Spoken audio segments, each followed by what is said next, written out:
on the stream side and the radio side. Let me get Jack, Carrie, and Vic Vindicith up and running.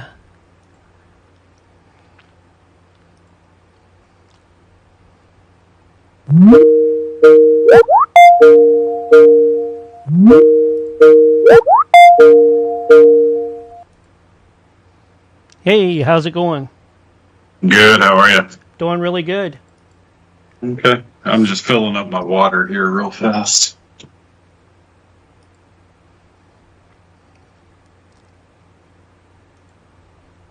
Got everybody up. Let's see. I'm waiting for Vic to join us.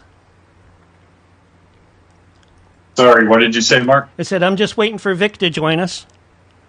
Okay, cool. I've got some bubbly water going in my cup. Woo-hoo. I need to be a spokesman for them. Yeah. Need to get that sponsorship soon. Going through my weight in bubbly water every day. Ready.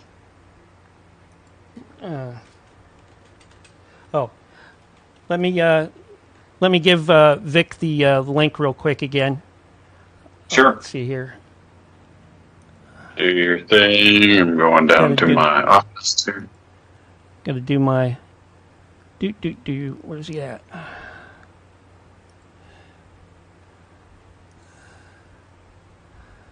Dude. Yeah, people. Where? Oh man. I'm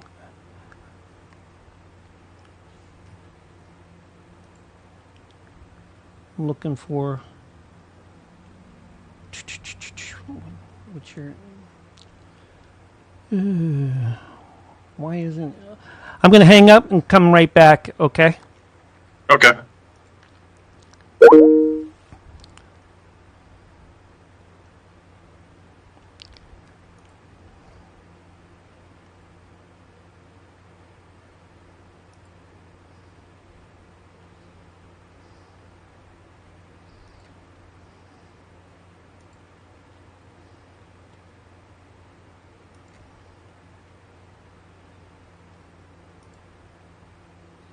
Oh boy, where is it at? Just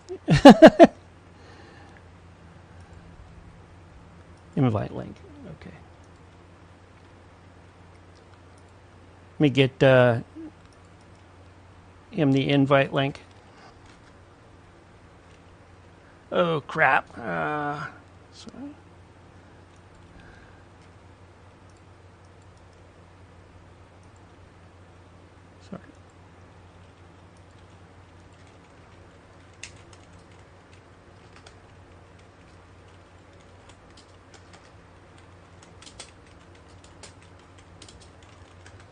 Here we go. Get him up and running here.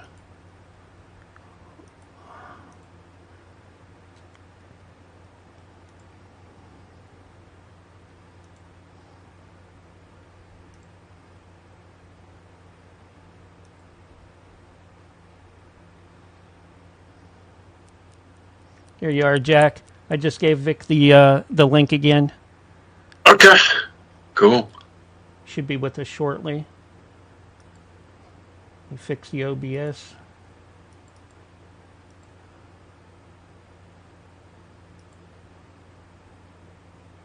So that we can get that. There we go.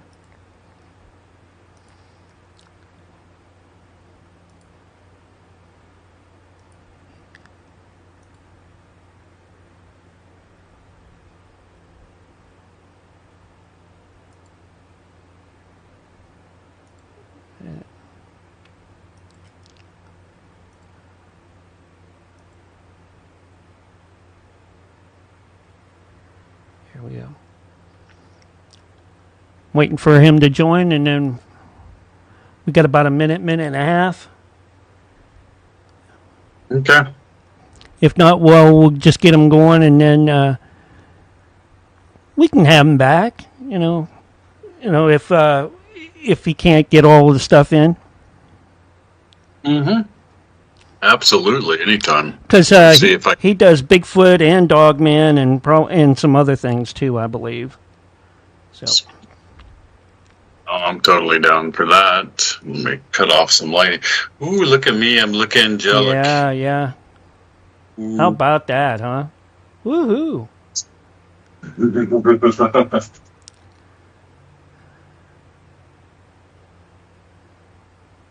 I'm just an angel, Mark. Right. Just an angel. Okay. He's in the chat. Oh, yes. Okay. I'm going to do, a little bit of paranormal in the news type stuff, and then I'll bring him into the conversation. How's that? Yeah. Okay, hold on here. Let me see if I can... Yeah, go ahead and do that while we do that, because I'm going to add him in as you do that after I give you the countdown. Sure. So, in other words, I'll do the whole intro to my show, talk about current events and all that kind of stuff, and then I'll say, and tonight's guest, and we'll bring him in. Sweet.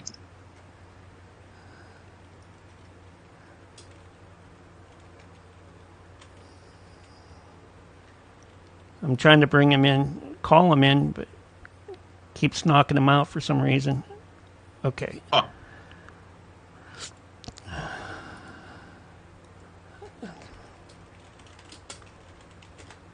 All right. Anyways, I'm going to give you your countdown, and we'll get you in. 3, 2, 1. And Jack, you are live and on the radio side right now.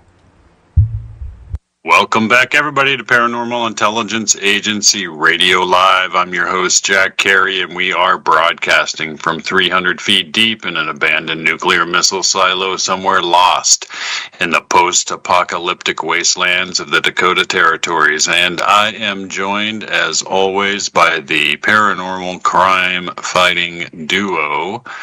Daisy and the Sundance Kid are in the house tonight. They are... Well, we've been sitting around having a lively discussion about paranormal in the news this week. It's fitting, the paranormal in the news this week, because it was just last week's show that I brought up the fact that, well, behind the scenes at the Pentagon, there are really two camps, and these two camps are warring with each other for ultimate UFO disclosure or not. And so it's interesting that we have comments made by the Vice President J.D. Vance this week in regards to the UFO phenomenon, which kind of fits perfectly like a Tetris piece into the puzzle I was describing last week, and we'll get to that in a minute in our paranormal in the news. But we are in the midst of trying to link up with a great guest for tonight's show. His name is Vic Cundiff, and he is an expert in all things cryptids, and we'll hopefully have him on pretty soon. But we're going to cover some current stuff that's going on. I like to cover the fact that we are in the upswing of the Kali Yuga. That is a theme on our show. We pay attention to planetary cycles, and we are in a multi-thousand-year planetary cycle known as the Kali Yuga. This stretches back to ancient Vedic astrology, then confirmed by the WWOW, and then reconfirmed by certain remote viewing groups that have their DNA, if you will, stretching back to the original Stargate CIA ran programs of psychic espionage. And when you have all three of those pointing in the same direction, that is basically in paranormal world where I live, that's like having all of your metrics pegging at once in one direction. That's pretty exciting stuff. And so that sort of led us into the crazy, unpredictable realm of what happens when one economy dies and another economy takes over. And it's interesting that we had three different kind of paranormal system is coming about, and that new system will be comprised of things like cryptocurrencies, perhaps quantum currencies. That's on the horizon. And a general, science fictionizing, if you will, of our reality. Sci-fi world emerges as a theme that constantly pops up with the webbot, and is something that we're all beginning to see now. So, but it's interesting that in the context of J.D. Vance's comments concerning the UFO phenomenon, you have in the backdrop, remember, 11 missing scientists, all with ties to what appears to be the Department of Energy or with anti-gravity research. I would remind everybody out there that the UFO disclosure secrecy is largely kept because of security clearances that are part of the Department of Energy and not the military. Remember that. The entire security apparatus, if you will, surrounding UFO disclosure is rooted and embedded in the Department of Energy. Probably because what they discovered was an unimaginable power source, right? It kind of makes sense that they would then classify it outside, because they have their own classification system in the Department of Energy ever since the atomic weapons were created.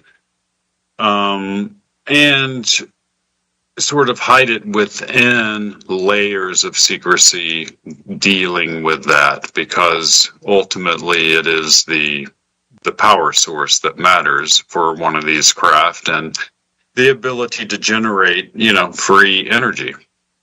In the end, free energy will become a thing. The webbot seems to indicate that they will, and I mean the powers that be that are actually in control of this technology, will slowly begin to implement it as we go forward in the next couple of decades, to the point where you're going to have a society with free energy. And that's really kind of the holy grail. With free energy comes, very cheap manufacturing and things like that. And a whole cascade of dominoes falls at that stage, and that's sort of part of the battle that's been going on. But I would remind everybody that sort of behind the scenes at the Pentagon, there are two camps. One camp is pro-disclosure and pro-science and are not devoutly religious. The other camp is devoutly religious and have the viewpoint from their religion that anything and everything needs to be done in order to maintain secrecy and control of the UFO phenomenon itself. And case in point, all of that is the Vice President's words this week, and I'll read you a little summary of exactly what occurred here.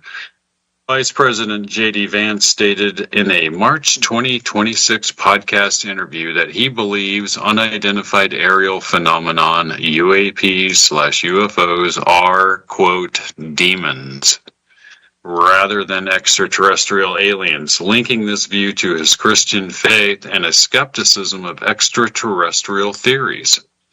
Vance expressed an obsession as he called it, with the topic, suggesting these entities represent, quote, extra natural or spiritual forces.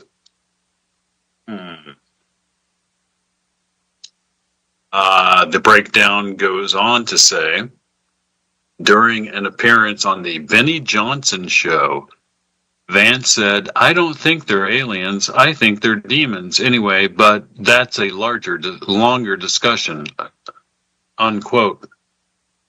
Vance went on to explain that his perspective is based on a Christian understanding that acknowledges both good and evil forces, arguing that, quote, one of the devil's greatest tricks is to convince people that he never existed, unquote.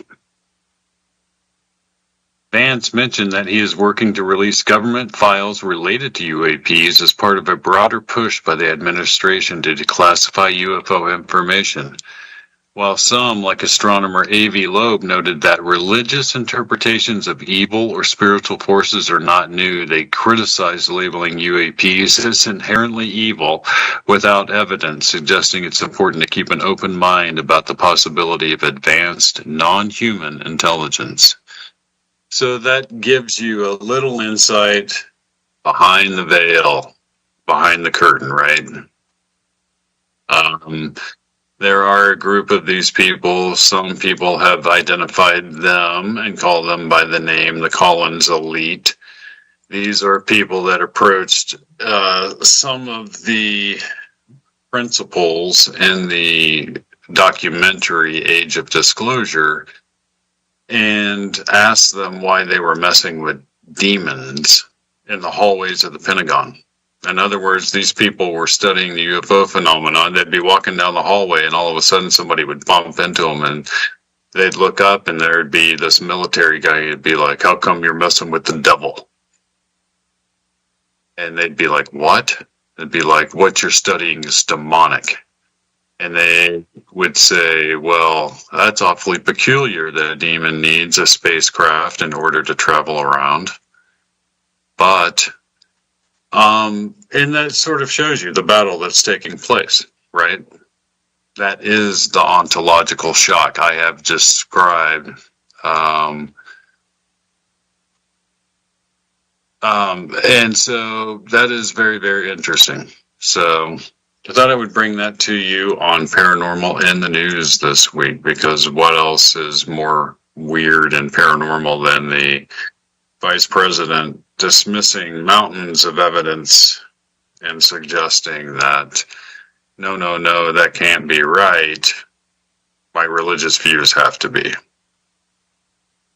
Interesting perspective. And one that is going to be a continuing battle. So, but tonight's guest is a very interesting and honored guest. Vic Cundiff is known for his expertise on all things Dogman, but along with that, lots of knowledge having to do with Bigfoot, Sasquatch, various cryptid animals, and cryptid mysteries around the world. And we don't have a lot of guests come on our show, and I'm honored to have Mr. Vic Cundiff with us this evening. Vic, are you out there with us? Hey, Jack, I sure am. Thanks for having me. Excellent. Thank you for coming on the show. We're honored to have you, and we're excited that you're here. Oh, you're welcome. Let me correct you, though. It's awfully nice of you to give me those glowing compliments, calling me, talking about my expertise, but there are no experts when it comes to dogmen. We're just trying to do the best we can to learn what we can about them. But yeah, there are no experts. But I do appreciate the kind words, though. It's awfully nice of you. Thank you nonetheless. Absolutely, fair enough. But I guess in the world of cryptids, there are people that have lots and lots of exposure to the phenomenon and the mystery through their work, and then there are people out there in the world that have very little exposure. I would put you on the side of lots and lots of exposure, so so we can learn from you, I think. And I'm excited to hear what you've been up to lately and any new projects, how the channel is going, and any current, really exciting reports that you have to share with us? Well, no new projects. I don't get into projects, though. I just try to keep up. I mean, not only do I produce 4 podcasts, 2 Dogman themed podcasts and 2 Sasquatch themed podcasts. The girl that brought me to the dance is helping Dogman eyewitnesses come to terms with their traumatic encounters. Some Dogman eyewitnesses, they just want to be a guest on Dogman Encounters Radio, and that's fine, but the main reason why I do what I do is to try to help Dogman eyewitnesses who are traumatized come to terms with their experiences and get their lives back, which were unfortunately derailed by experiences they never asked to have. So I just feel so lucky, so blessed to be in a position to be able to help them with that. I just feel like the richest man in the world. I really do. Every time I talk with a Dogman eyewitness who at the start of the conversation, some of them are just wrecked. And then normally by the time we finish the conversation, they're in a pretty good place. Not healed, not cured, but they're on their way, it would appear, to being eventually in a good place. And yeah, the feeling I get when I have that happen, I can't even do it justice. It's just amazing. Yeah, that's phenomenal, and that's the bright side of the work that researchers do, is helping people that have been traumatized by paranormal phenomenon, in this case cryptid activity, and have that really affect their lives, and then you be able to provide some sort of context of support for that. Let them know they're not alone. I think that's absolutely fabulous. I remember being interviewed on your show many years ago when you first started out, and that was very awesome. I enjoyed the whole time. And I think we talked about the liquid lichen case that J.C. Johnson and I investigated outside of Denver, Colorado at that time, and that witness was also traumatized quite a bit. And I think that's kind of the hallmark, don't you, that people that have had real experiences sometimes or more often go on to make kind of profound life changes because of it. Have you found that to be true? Sometimes, yes. Sometimes they don't respond in ways that you'd expect at all. Sometimes they respond 180 degrees away from the direction that you would expect them to have to take. So one of the things I learned pretty early on was you really don't know what to expect when it comes to a lot of the things to do with people seeing dogmen. You really don't, other than the fact that a lot of these people feel like they're in a prison with no walls, because unfortunately, when you have an experience like that, when you don't know that there are people out there who have dedicated their lives to helping eyewitnesses, dogmen eyewitnesses, you don't know who to talk to. You wouldn't think there'd be anyone you could talk to. And then a lot of these people, they find out the hard way that if they try to reach out to their significant others, if they reach out to family members, in almost every case, they just wind up being the punchline at family get-togethers. So it really is like living in a prison with no walls. One of the things I use as one heck of a helpful tool is Dogman Encounters Radio, because it just exposes how common of a phenomenon seeing a dogman is. And by exposing these eyewitnesses to that, all of a sudden they go from feeling like, in a lot of cases that is, feeling like they're the only person in the world who's been made to bear such an experience, to all of a sudden, well, wow, I'm listening to this guy and he doesn't live all that far from me. Or this person over here has got something in common with me. They had an encounter that's pretty close to the one I had, and so on and so forth. So, yeah, the show was one heck of a powerful tool to help these eyewitnesses come to terms with their experiences. Now, I mean, you've got some where it doesn't really do much good for them, but they're not all that traumatized anyway. But I'm so glad that I have that tool, in that in some cases it is so useful. Absolutely. And what overall impression do you get having talked to that many, I take it probably hundreds of dogman witnesses at this stage? What's your overall impression of the nature of the species itself? Are we looking at an emergent species? Are we looking at a species that is interdimensional? Are we looking at something that is like a laboratory chimera of some kind? What direction do you generally think that all of this is leading us into?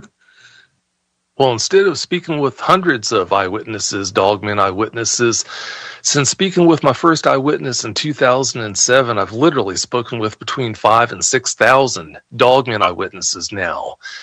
As I've said in some shows before, I don't bat an eye if I have 3 or 4 brand new dogman reports come in one day from eyewitnesses I've never heard from before.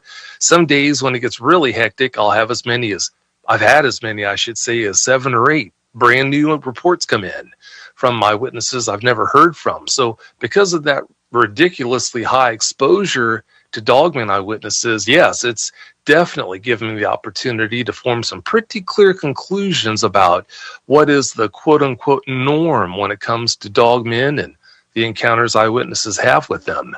But as far as what their origins are, when I first started doing this, Jack, I was convinced that the simplest answer must be the correct one. Well, these guys must just be animals out there in the forest that are trying to scratch out a living, pun intended, the best way they knew how. They don't have any other special abilities that we don't have. They're just animals out there, scary looking ones, but animals nonetheless, out there just doing their thing. Well, you can only talk with dogman eyewitnesses for so long before it becomes clear to you that, okay, well, if that was the case, why have I spoken with so many credible eyewitnesses who have reported things that point soundly towards the fact that what they saw must have been something that had supernatural origins? And then you talk with these credible, very credible eyewitnesses over here who report things that make you think, okay, well, from what they told me, what they encountered must have been examples of beings that were created in a laboratory. It may be a government laboratory. And then on the other hand, you talk with so many credible eyewitnesses who report seeing things, experiencing things that make you think, okay, well, the dogmen they encountered must just be flesh and blood, normal animals with no special abilities. Otherwise, if they did have special abilities, and they wouldn't have been affected by this or that wouldn't have happened. So to land the plane, it's my firm opinion that dogmen have several origins. You've got dogmen that are just normal flesh and blood animals, nothing special going on with them. You've got other dogmen with origins that make them dogmen that are spiritual beings. You've got other dogmen that, in my opinion, were created in a government laboratory in a test tube. And I wouldn't be surprised also if you have dogmen that have alien origins. So, yeah, the answer, as it tends to be more complicated than you normally think about whatever you're talking about at the beginning, same thing seems to apply here. Interesting. Yeah, and I've often contemplated about the possibility that there was more than one source for dogmen, and I'm also struck by the possible UFO linkage to the mystery. Have you had many witnesses report UFO type activity at the same time as they encounter a dogman? Not many at all. Not many at all. When it comes to Sasquatch, quite a few more, as far as a percentage would go. Quite a few more of them have reported some kind of a connection in their experiences to alien craft or possibly even aliens. But as far as dogmen would go, it's a very, very low percentage. In fact, I can't remember the last time I spoke with an eyewitness who reported anything where you think there might have been a connection at all. So I think it's really few and far between. Awesome. That's fascinating to hear. And we will get back to this really fascinating discussion with Vic Cundiff and the Dogman mystery right after our break. We're on radio break. Welcome in, Vic. Cool. Hey, thanks for having me. Appreciate it. Yeah, appreciate you coming on. It's great to have you on. So, Well, thanks for having me there. I've been wanting Sure. to reach out to you for quite a while now. It's like, wow, and then you hit me up on Facebook, and I was like, wow, yeah, why don't you just come on Jack's show, and I'll talk to Jack, and Jack's like, oh yeah, I've been on his show before. I'm sure you'll come on. And it all worked out. Yeah. Yeah, That's episode 8. Yeah. yep.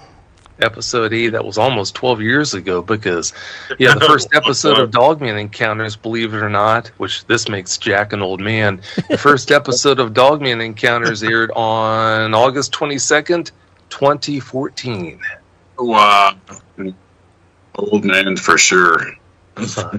Don't feel too bad. I've got some years on you still. No, do you? Yeah.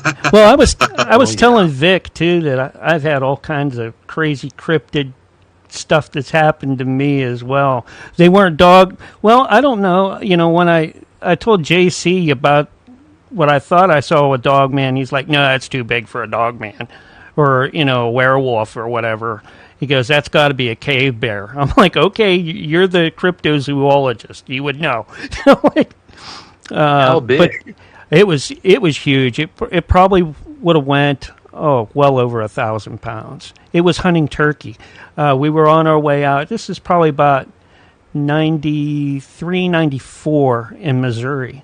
We were heading out to a missile site to change over, and we saw this thing in the field hunting turkeys, and I'm like, wow, that's pretty big, but that's not a horse, and it's not a Bigfoot. It's not, because Bigfoot don't have a tail, and this thing had a big, long, bushy tail,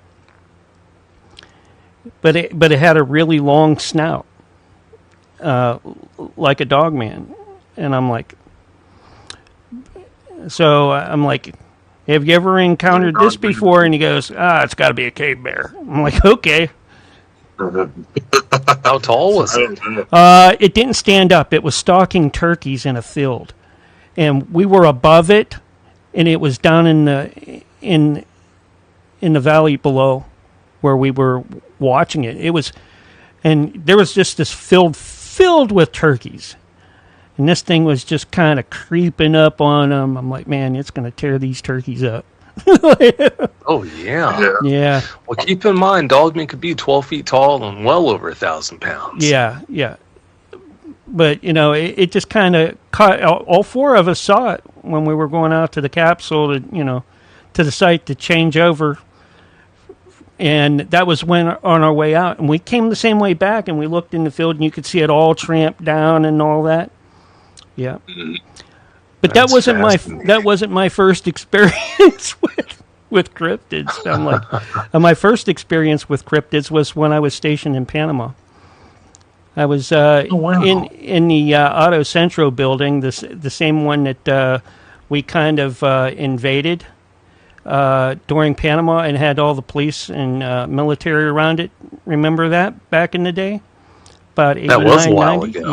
Yeah. I was stationed in Panama at the time, but I was in one of the apartments, and I had a chupacabra encounter, and he goes, chupacabra, that sounds more like, a pterosaur, a big pterosaur, because it came through and it tore up in the center of this apartment complex. It had like a patio, okay, and the whole thing had an indoor patio with the roof, no roof over it, so we could put plants and stuff like that outside. It came through and it raised all sorts of hell through there. My wife at the time, she's Dominican, and she remembered that, and she's like, oh no, that's chupacabra, and we were scared to death. She was praying, she had the Bible and everything. It's like, but here's your countdown. I'll get to more of that because Nancy doesn't have a show tonight. 4, 3, 2, 1, and you're live right now, Jack. Welcome back, everybody, to Paranormal Intelligence Agency Radio Live. I'm your host, Jack Carey. I've got a face for milk cartons and a voice for smell-o-vision. And tonight we've got a great guest on the show. We're talking to Vic Cundiff about the amazing Dogman mystery. It is a very interesting mystery that has kind of offshoot rabbit holes to it, it seems like. And we were just discussing what I had asked Vic about a possible link to UAPs and UFOs. And Vic, it's interesting to me because I read, have you heard of the book Skinwalkers at the Pentagon? No, never heard of that before. Okay, so there's a great book out there. It's the sequel to Hunt for the Skinwalker book, and it's what happened after Hunt for the Skinwalker out on Skinwalker Ranch. And, they kept having people see these mysterious wolf-like creatures. Not necessarily a dog man, but large wolf-like unexplained creatures, and there's not supposed to be any wolves at all in the Uinta Basin, which is interesting. But come to find out, all of these scientists and intelligence agents involved at Skinwalker Ranch, and there were quite a few, also became embedded in the Pentagon's UFO program, and along with it, another program known as OSAP. And OSAP was designed in order to do one thing, and that was to scientifically study the wide array of paranormal activity that was occurring in the lives of the people who were studying the UFO phenomenon. In other words, these scientists and intelligence agents would go home after a long day of working on the UFO program, and they would have like poltergeist activity in their house and like all kinds of weird paranormal stuff happening, orbs following them, objects materializing and dematerializing right in front of them in their homes, shadow entities walking across the house. And in one of these cases, a profound cryptid encounter. It was an encounter with a dogman. And it really threw me for a loop, because what they were describing is what they call the hitchhiker effect. This idea that somehow, some way, these people are becoming quantumly entangled with the phenomenon, and that it's producing other kinds of paranormal activity around them. It's very bizarre, and it's well worth the read. But my question for you is, how are we to explain this encounter where an intelligence agent, and I'm at a total loss, but they had an intelligence agent who came across an entity at Skinwalker Ranch, couldn't see it. They felt it. They were terrified by it. It was standing in front of them, this entity of some kind. And at the exact same moment this was occurring, over 1,000 miles away in Langley, Virginia, outside the CIA headquarters in the quiet suburbs there where the CIA's families live, his wife goes to the sink to get a drink of water at 3 a.m., looks out of the kitchen window across their property, and sees a dogman propped up next to one of the trees just staring at her. It occurred instantly at the same time. And I'm wondering, is it possible, I mean, this is just where my mind goes, is it possible that what we're looking at is some sort of shape-shifting entity of some kind that somehow we're just not quite understanding, and it tends to take the form of the dogman a lot? Is that something that's even possible in your mind? Well, I don't think there's anything in this crazy world that's impossible when you consider the fact that there's subatomic particles called quarks that literally wink in and wink out of existence. After finding that out, which we found out recently, how can we say that anything's impossible? I think anything is possible. I've gone on the record stating that I don't believe that werewolves actually exist. There's a difference between believing or not believing and being able to say definitively that, yeah, they definitely don't exist. I'll never say that werewolves don't exist. I've just gone on record saying I don't think that they exist. And I take that stance because of that whole reference to the quarks, for example. I'm not prepared to say that anything in this crazy world is impossible. And that right there, talking about the quarks, that's a perfect example why.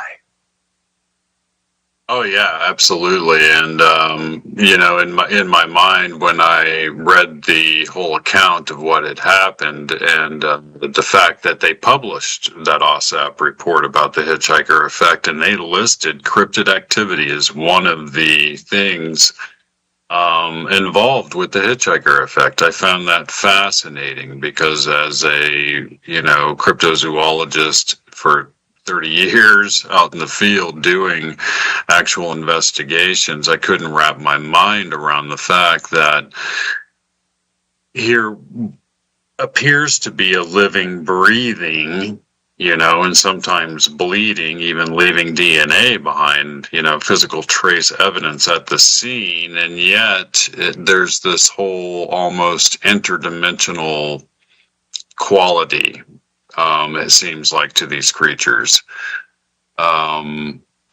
Did you ever know Linda Godfrey, or were you able to ever interview Linda Godfrey? I don't want to answer that to say anything bad about anyone that'll make anyone look bad.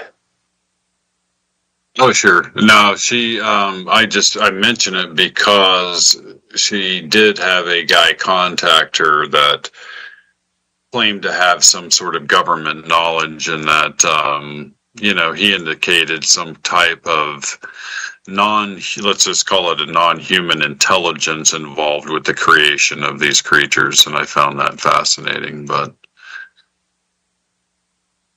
but anyway, what is, in your mind, the most traumatic encounter that you've ever interviewed somebody that have suffered through?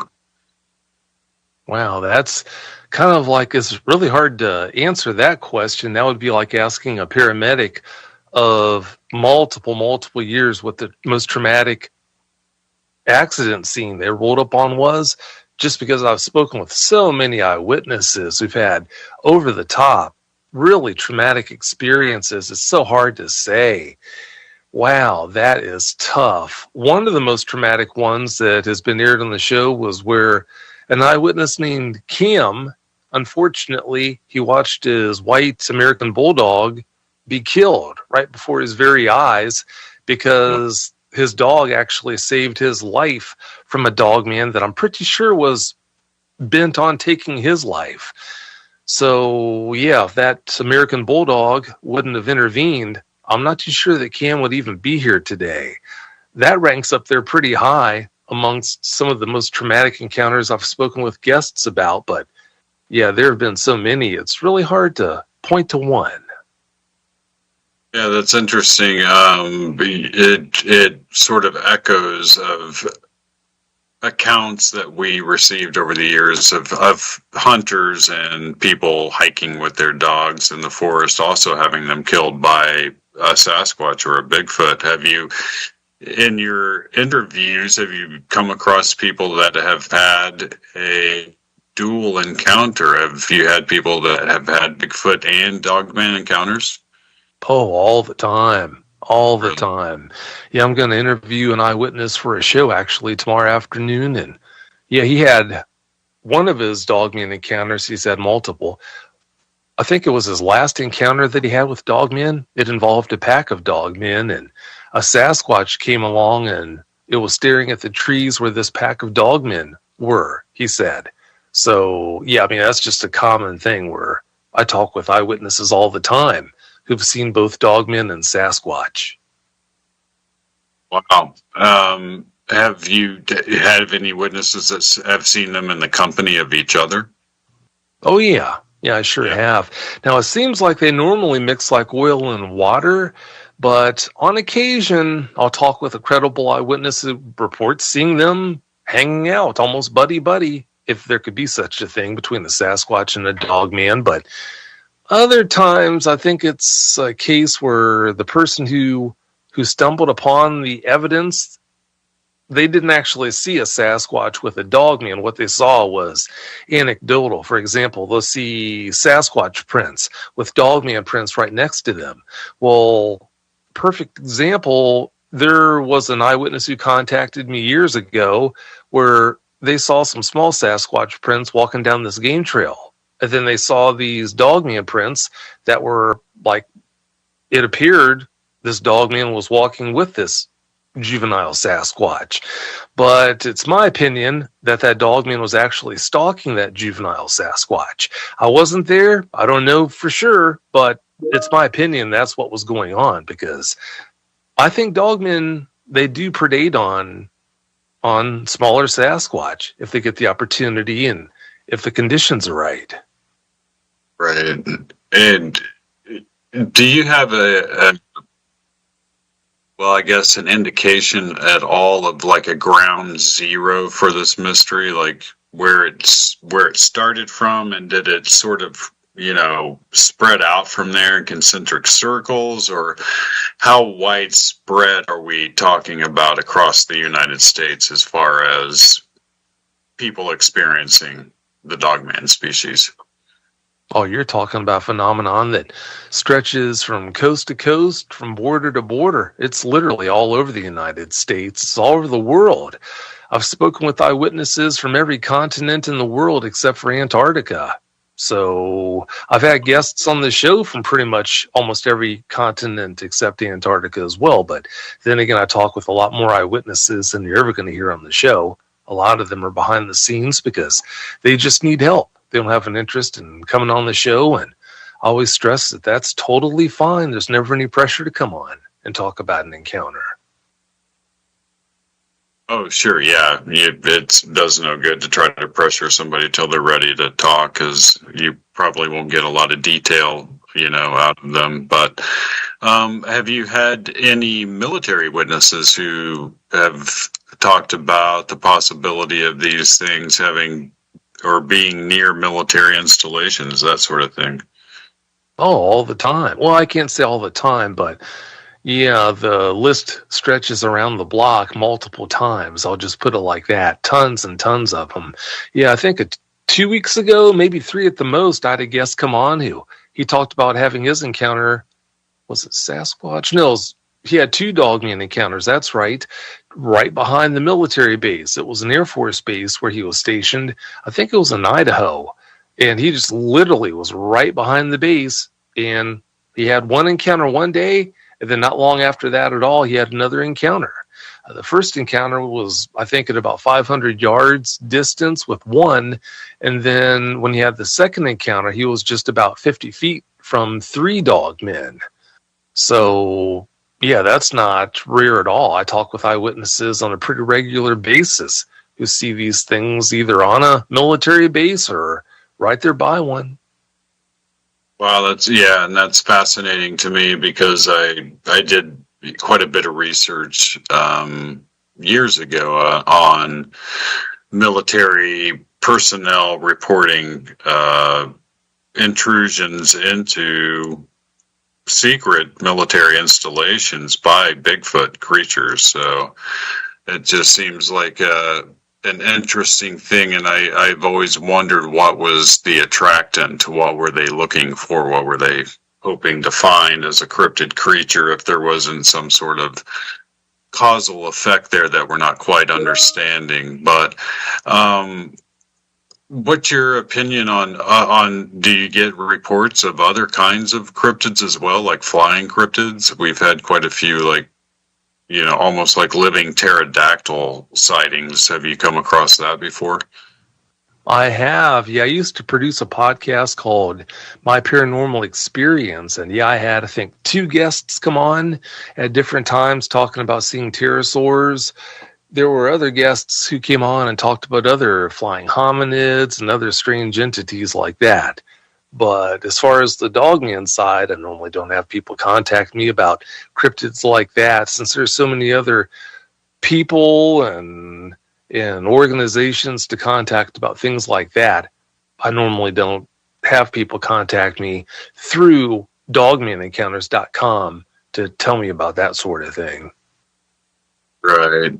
And what have you been able to ascertain anything about the sort of culture of the species? Do they, like Sasquatch, seem to travel in small family units? Do they migrate? Have you been able to pick up patterns of what they feed on, etc., that kind of thing? Oh, see, that's the thing. I'm not a researcher, so I don't ask questions like that. My main focus is on trying to help Dogman eyewitnesses come to terms with their experiences. And outside of that, just trying to keep up with the demands that are always going to be there when it comes to producing 4 podcasts, the 2 Dogman podcasts and the 2 Sasquatch podcasts. So yeah, I don't ask questions like that are really better reserved for researchers. Oh, sure. No, I can understand that. And I guess you've been able to ascertain number-wise, like percentage-wise, what's the number of percentage to percentage number of people reporting Bigfoot to Dogman? Does that seem pretty equal, or? Well, see, that's the thing. Those numbers with me are skewed because there's so many big Sasquatch podcasts out there, so many well-known Sasquatch researchers, where I'm not a Sasquatch guy, I'm a Dogman guy. So yeah, I mean, I actively search for guests to come on my Sasquatch podcasts, but on the Dogman side, they find me. But sure. Yeah, the people who contact me, the number of Dogman eyewitnesses just really, they grossly outweigh the Sasquatch eyewitnesses. Yeah, I could see why, because of the popularity of your, Dogman radio. You would naturally get that, those people, those experiencers. But have you had eyewitnesses that have suffered a wound from one of these Dogman creatures and survived to, obviously tell the tale? Or see, that's the thing, Jack. It doesn't take long at all if you sniff around YouTube. If you type in the word Dogman, you're pretty much guaranteed to stumble across a litany of Dogman attack videos. But here's the funny thing. Like I told you at the top of the show, I've literally spoken with 5,000 to 6,000 Dogman eyewitnesses over the years.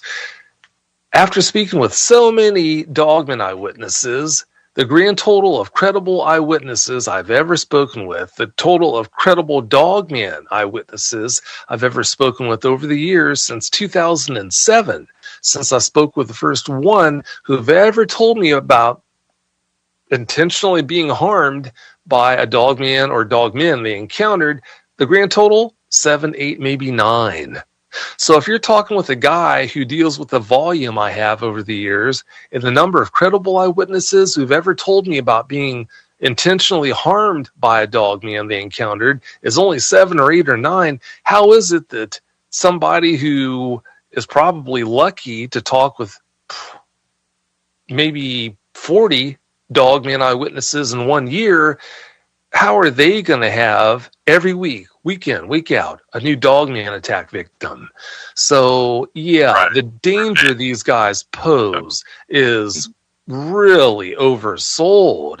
Well, you've got people who, they think everything on YouTube must be true, so they listen to these shows and they think, okay, well, this presented as being a true story, so it must be true.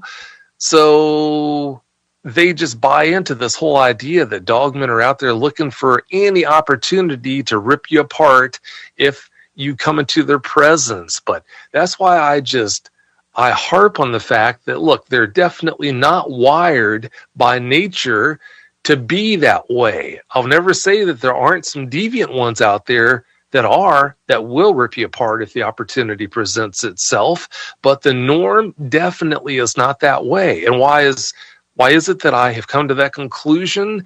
I didn't come to that conclusion, Jack, after taking a sample size of 20 eyewitnesses. No, thousands upon thousands of cases have given me a huge opportunity, a great opportunity to take a 10,000 foot view and really get a good view of what this whole dogman phenomenon is all about.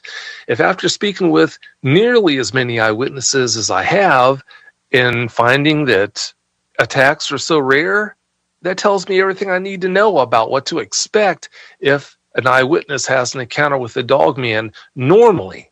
And again, normally, that's the key word, because again, I'll never say that dogmen are safe to be around. I'll never say that a dogman would never attack someone, because again, like I said, you've got deviant examples of whatever kind of critter out there. Why should Sasquatch be different? Why should dogmen be different? I mean, you have deviant people who will kill you if the opportunity presents itself. Is that the norm? No, it's not the norm, but still, you do have deviant examples. And they're deviant examples because it's not the norm. I use the example of fire ants. Perfect example. If you go to Texas and put your hand down on 100 fire ant mounds, how many times are you going to get lit up? Well, it's obvious. 100 times out of 100, they're going to light you up. And why is that? It's because fire ants are wired to be that way.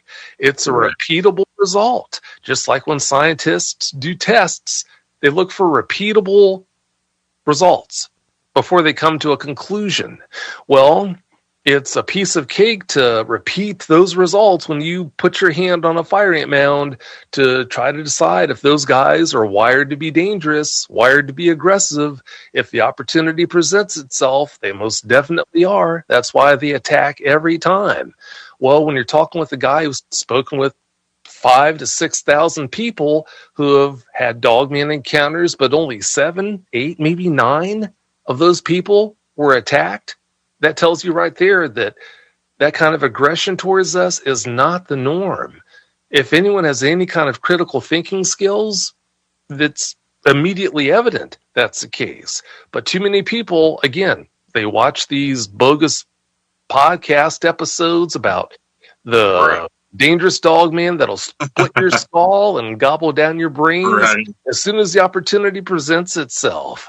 And eyewitnesses, they listen to this crap, they buy into it, they are already having a hard time dealing with their traumatic encounter. They listen to this crap, and then now I've got to talk them off the ledge. It's just really frustrating. I can see why, and yeah, there's far too much just crap that's out there on YouTube. That's why I trust your findings and stats over some random YouTube videos, because you've had that kind of exposure to the eyewitnesses around the country. So before we have to go, I wanted you to kind of tell everybody where they can find you and send you an email or a communication of some kind, and be able to perhaps come on your show or ask you a question, what have you. How do people get a hold of you there?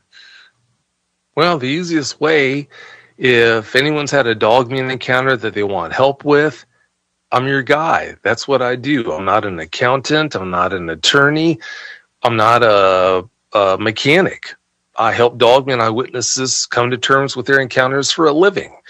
Again, like I said, if you have had an encounter that you need help dealing with, then just please go to dogmanencounters.com and submit a report. If you submit a report, then I'll reach out to you to schedule a consultation with you so I can find out what happened, and we can try to take it from there to get you back on the tracks. But if you don't need help with your encounter, if you would just like to come on Dogman Encounters Radio and share your experience or experiences, as this sometimes happens with the listeners, then yeah, still just go to dogmanencounters.com and submit a report, and I'll just contact you that way, and we'll take it from there. Now, understand, also fairly recently, about a year ago, I started publishing episodes of another Dogman podcast that features fictional stories about dogmen. That show is called Dogman Tales, Tales, because they're tales. So if you are one of those people, and there are quite a few people out there who just can't get enough of the whole dogman topic, the whole dogman phenomenon, for some people, the fictional side of stories is what they're after. If that's you, if you do a search on your favorite podcast platform, podcast app for Dogman Tales, again, Tales, then the show will pop up and you can check out the episodes that way. Well, thank you again, Vic, for coming on the show. I can't thank you enough, and we'll have to have you back another time when we have more time to discuss this amazing topic. And until next week, guys, next week we'll be jumping down another deep, dark rabbit hole here on PIA Radio Live. And until then, I will see you guys on the radio. Great job, Jack. Cool. Thanks, Vic. And we got a few thanks, minutes.